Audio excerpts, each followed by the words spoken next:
Okay, before talking about the existing challenges of metaverse or what the possible solutions, the first thing, like I met a cluster of people who are actually not even aware about what a metaverse is.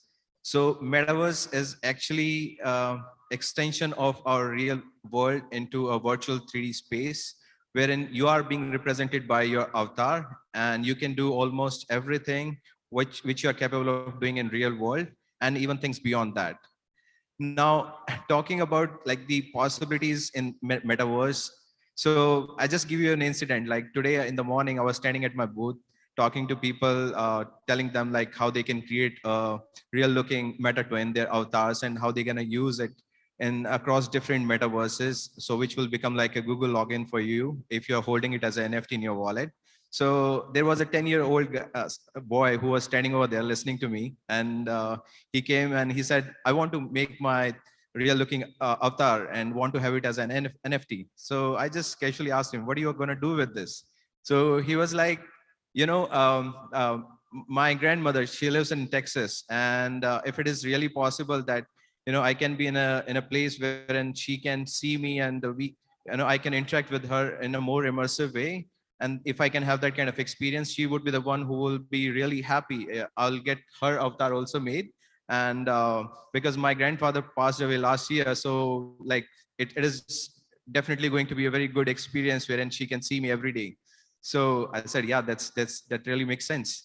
So he said, and another thing, if it is possible, I would also like to have my grandfather's avatar so that he can be part of our memories, like wherever if we are doing any kind of celebration in metaverse, so he can be part of it.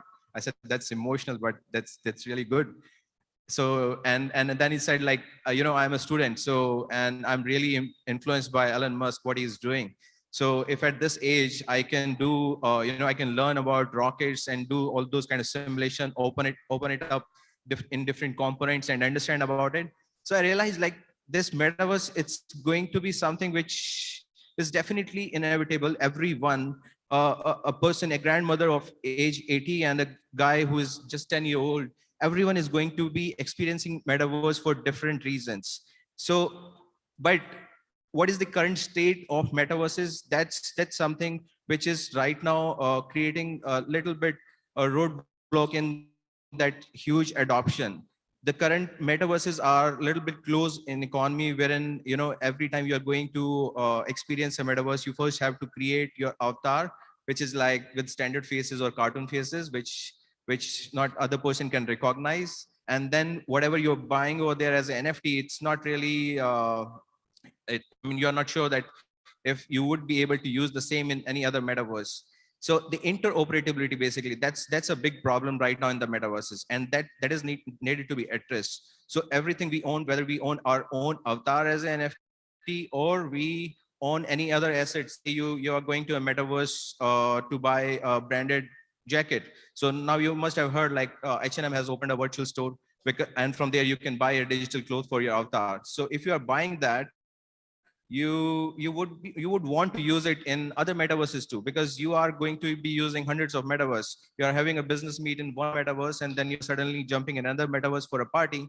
So all the assets which you are buying in different metaverses, you should be able to use it in other metaverses. So that kind of interoperability needs to come in place, and that needs to be solved. So that's I would say like it definitely we have just started uh, seeing what are the possibilities now. Everyone, all the shiny brains, they are working on giving the solution to these kind of problems. And like we are solving this problem for the fashion side of business, I'm sure other people would be solving other areas.